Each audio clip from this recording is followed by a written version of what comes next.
कल से आपको करंट अफेयर्स की पूरे वर्ष की जो पीडीएफ हमारी आती है वो उपलब्ध हो जाएगी। उसके बारे में आपको अगले वीडियो में जानकारी दी जाएगी। ओके, चलिए शुरुआत करते हैं। पारिस्थितिकी क्या है, थोड़ा तेज़ी से चलेंगे चूँकि ये रिवीजन वीडियो है। जीवों के आपसी संबंधों और पर्यावरण के बीच उनके संबंधों का वैज्ञानिक अध्ययन ही पारिस्थितिकी यानी इकोलॉजी कहलाता है। इस शब्द के पहले प्रयोगकर्ता अर्नेस्ट हेकेल थे। निकेत क्या है, एक प्रजाति को जीने के लिए जिन जैविक, भौतिक और रासायनिक कारकों की जरूरत होती है उन सबको सम्मिलित रूप से निकेत कहा जाता है। दूसरे शब्दों में निकेत ऐसा स्थान है जहाँ किसी प्रजाति के अस्तित्व के लिए आवश्यक पर्यावरणीय दशाएं सुलभ हों। सामान्यतः दो भिन्न प्रजातियों का निकेत एक समान नहीं होता है। जैव विविधता क्या है, जैव विविधता जीवों के बीच पाई जाने वाली विभिन्नता है जो प्रजातियों में प्रजातियों के बीच और उनकी जटिल पारिस्थितिक तंत्रों की विविधता को भी सम्मिलित करती है। जैव विविधता का सबसे पहले प्रयोग वाल्टर जी रोजन ने किया था। उच्च जैव विविधता वाले समुदाय अधिक अस्थायी, उत्पादक और जैविक आक्रमणों के प्रति अधिक प्रतिरोधी होते हैं। अमेजन उष्णकटिबंधीय वर्षा वनों की जैव विविधता पृथ्वी पर सबसे अधिक होती है। प्राकृतिक वास का विनाश जैव विविधता के ह्रास के लिए सबसे महत्वपूर्ण कारक होता है। 2011 से 2020 के दशक को संयुक्त राष्ट्र ने जैव विविधता दशक घोषित किया था। ओके, जैव विविधता के संरक्षण की दो विधियां हैं, स्वस्थानीय इन सीटू और बाह्य स्थानीय एक्स सीटू। स्वस्थानीय इन सीटू में क्या क्या है, राष्ट्रीय उद्यान, वन्यजीव अभ्यारण्य, जैवमंडलीय आरक्षित क्षेत्र, आरक्षित वन, संरक्षित वन, पवित्र उपवन और झीलें। जबकि बाह्य स्थान एक्स सीटू में चिड़ियाघर, वनस्पति उद्यान, जीन बैंक, बीज बैंक, जीन सफारी पार्क, उत्तकीय संवर्धन केंद्र और क्रायो प्रिजर्वेशन। जैव विविधता और स्थानिक जातियों की उपलब्धता से परिपूर्ण कुछ ऐसे क्षेत्र जो पारिस्थितिक दृष्टि से काफ़ी उत्पादक होते हैं, इनको जैव विविधता हॉटस्पॉट कहा जाता है। इनकी संख्या पूरे विश्व में 35 है। सर्वप्रथम 1988 में नॉर्मन मायर्स ने इस शब्द का प्रयोग किया था। डीओ क्या है, डिसॉल्व ऑक्सीजन। ये जल में घुलित ऑक्सीजन की वह मात्रा है जो जलीय जीवों के श्वसन के लिए आवश्यक होती है। जब जल में डीओ की मात्रा 4 मिलीग्राम प्रति लीटर से कम हो जाती है तो ऐसे जल को प्रदूषित कहा जाता है। वहीं पर बीओडी क्या है, बायोलॉजिकल ऑक्सीजन डिमांड। जैविक ऑक्सीजन मांग यह ऑक्सीजन की वह मात्रा है जो जल में कार्बनिक पदार्थों के जैव रासायनिक अपघटन के लिए आवश्यक होती है। जहां उच्च बीओडी होता है वहां पर डीओ निम्न होता है। जल प्रदूषण की मात्रा बीओडी के माध्यम से मापी जाती है।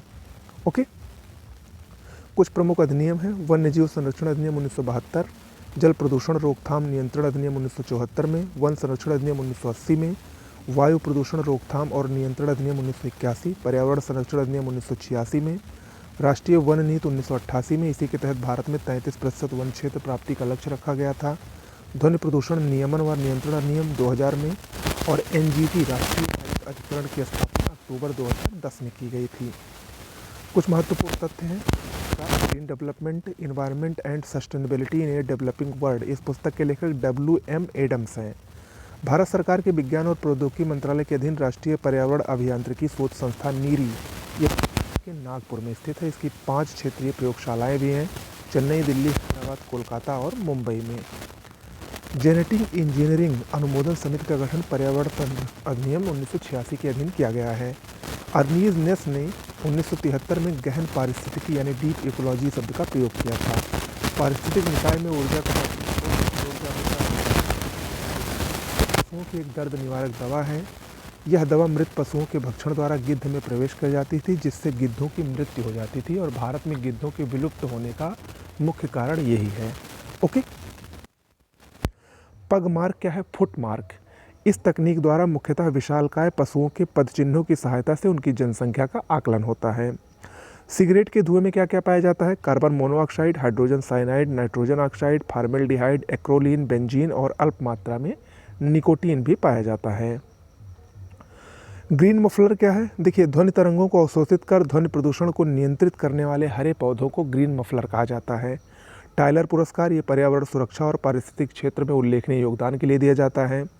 मेगा डाइवर्स देश कौन कौन से हैं, ऑस्ट्रेलिया, चीन, दक्षिण अफ्रीका, अमेरिका और भारत, ये मेगा डाइवर्स देश के रूप में जाने जाते हैं।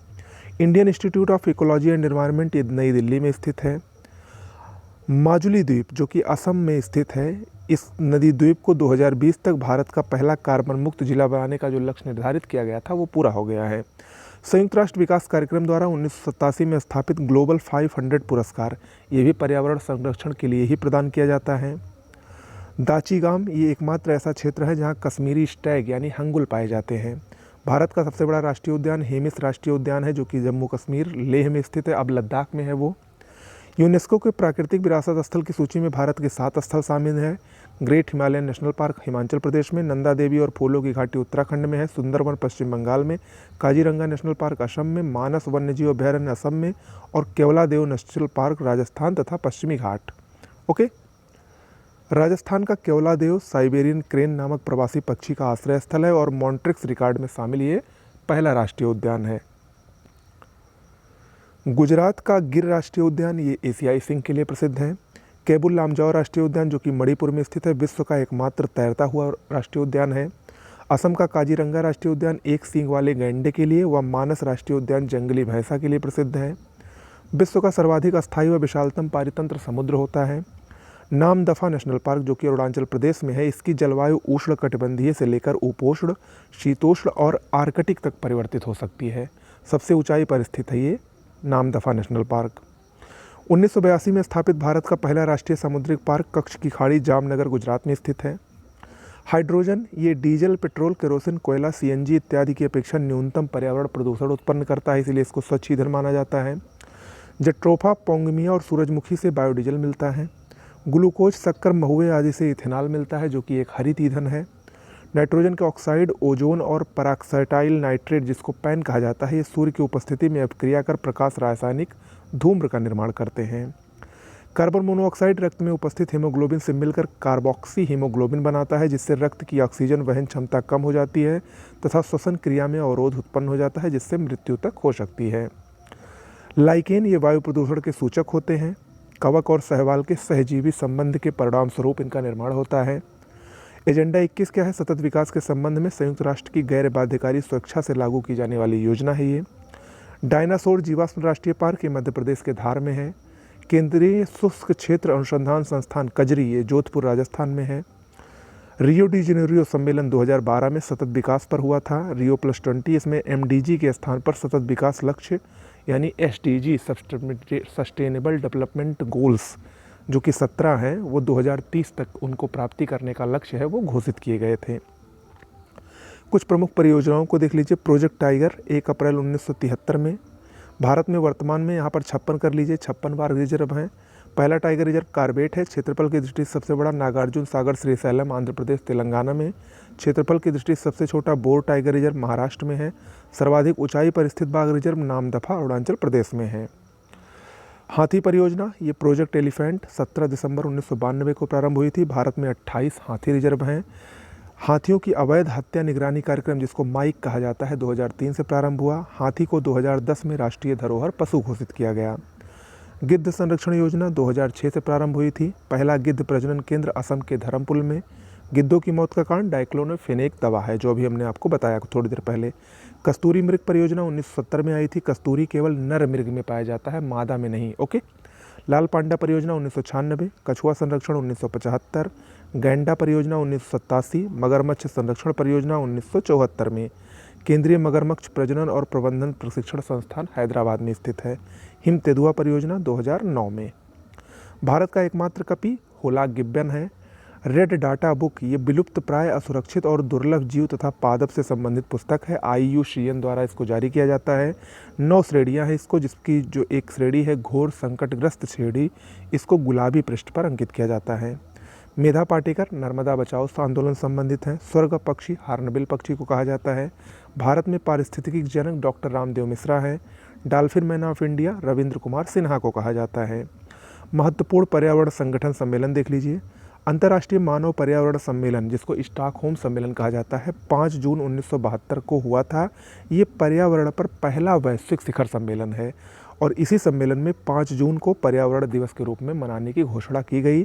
पहला विश्व पर्यावरण दिवस 1973 में मनाया गया और इसी सम्मेलन में UNEP की स्थापना की गई। UNEP क्या है? संयुक्त राष्ट्र पर्यावरण कार्यक्रम। इसका मुख्यालय कीनिया के नैरोबी में है। पृथ्वी सम्मेलन रियो डी जेनेरियो में 1992 में हुआ था। पहला पृथ्वी शिखर सम्मेलन है। इसी में एजेंडा 21 की घोषणा की गई थी जो कि सतत विकास से संबंधित है। UNFCCC का जन्म भी इसी में हुआ था। UNFCCC क्या है? ये जलवायु परिवर्तन पर संयुक्त राष्ट्र फ्रेमवर्क कन्वेंशन है। इसका सचिवालय जर्मनी के बॉन में है। इसका उद्देश्य ग्रीन हाउस गैसों के उत्सर्जन में कमी लाना। प्रत्येक वर्ष इसके सदस्यों का वार्षिक सम्मेलन होता है, जिसको कॉप के नाम से हम लोग जानते हैं। पहला कॉप सम्मेलन 1995 में बर्लिन में हुआ था। ओके। वन्यजीव संरक्षण अधिनियम 1972 में, इसी के अंतर्गत राष्ट्रीय वन्यजीव बोर्ड की स्थापना की जाती है, जिसके अध्यक्ष प्रधानमंत्री होते हैं। पर्यावरण संरक्षण अधिनियम 1986 में, राष्ट्रीय वन नीति 1988 में, ग्रीन पीस 1971 में स्थापित हुआ। इसका मुख्यालय नीदरलैंड के एम्स्टर्डम में स्थित है। राष्ट्रीय हरित न्यायाधिकरण 2010 में स्थापित हुआ था, दिल्ली में इसका मुख्यालय है। एमनेस्टी इंटरनेशनल 1961 में स्थापित हुआ था, लंदन में इसका मुख्यालय है। रेड क्रॉस 1864 में इसकी स्थापना हुई थी, इसका मुख्यालय जेनेवा में है। राष्ट्रीय वन आयोग 2003 में इसका गठन हुआ था। वन संरक्षण अधिनियम 1980 में आया था। प्रदूषक देख लीजिए। प्रदूषक दो प्रकार के, प्राथमिक प्रदूषक और द्वितीयक प्रदूषक। प्राथमिक प्रदूषक में carbon dioxide, carbon monoxide, sulphur dioxide और प्लास्टिक आते हैं। द्वितीयक प्रदूषक में ओजोन, पैन, नाइट्रोजन ऑक्साइड और H2SO4 हाइड्रोजन सल्फाइड आता है। H2SO4 सल्फ्यूरिक एसिड आता है। ओके।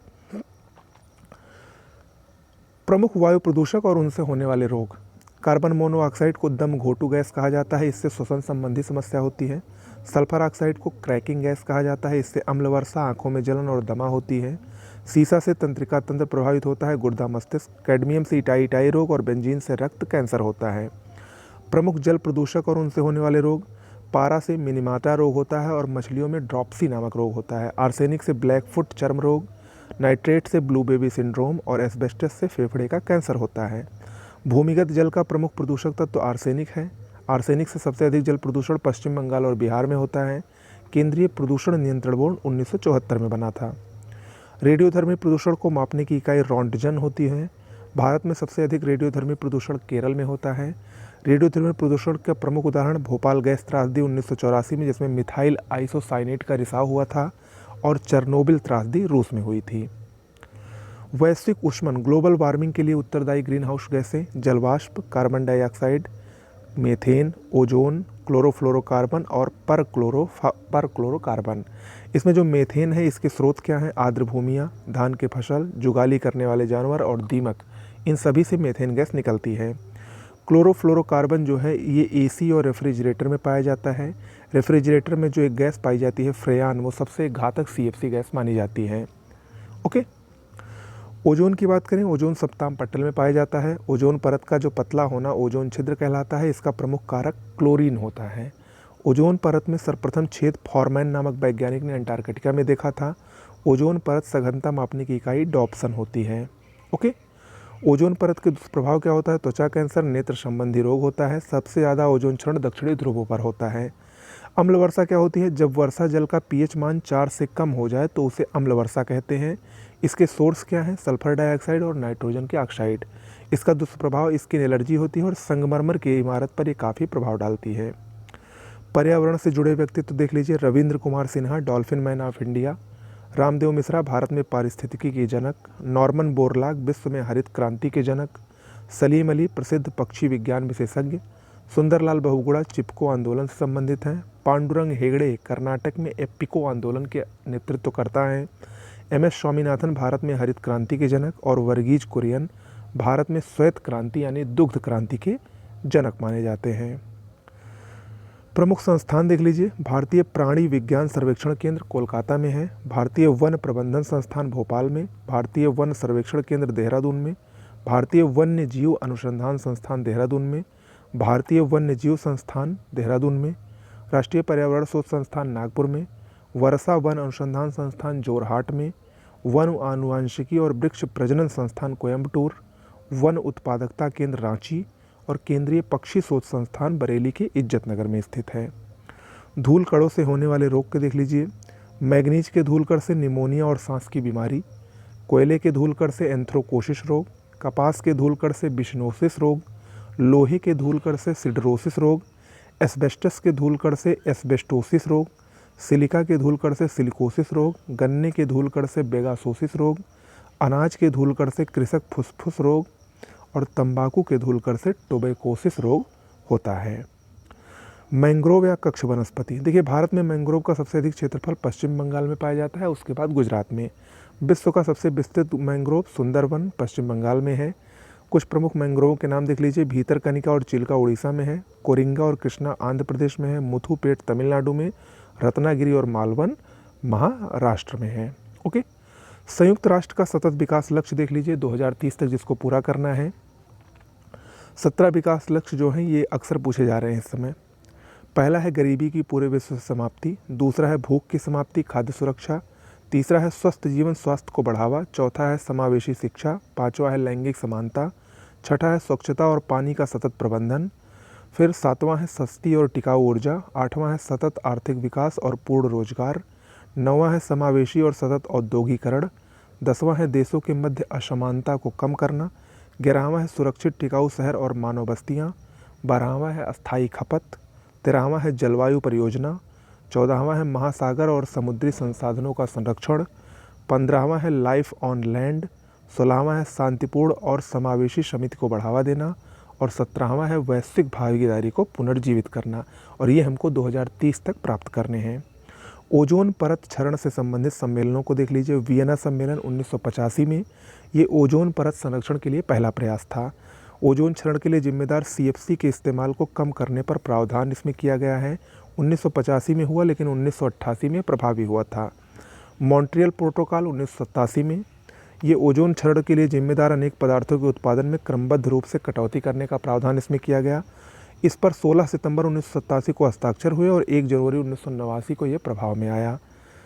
ठीक है, और इसी मॉन्ट्रियल प्रोटोकॉल के तहत ओजोन परत संरक्षण के लिए 16 सितंबर को अंतर्राष्ट्रीय ओजोन दिवस के रूप में घोषित किया गया था। ओके, तो ये पर्यावरण से संबंधित कुछ महत्वपूर्ण पॉइंट थे जो कि आपको ठीक एग्जाम से पहले देखना चाहिए। ओके, नमस्कार।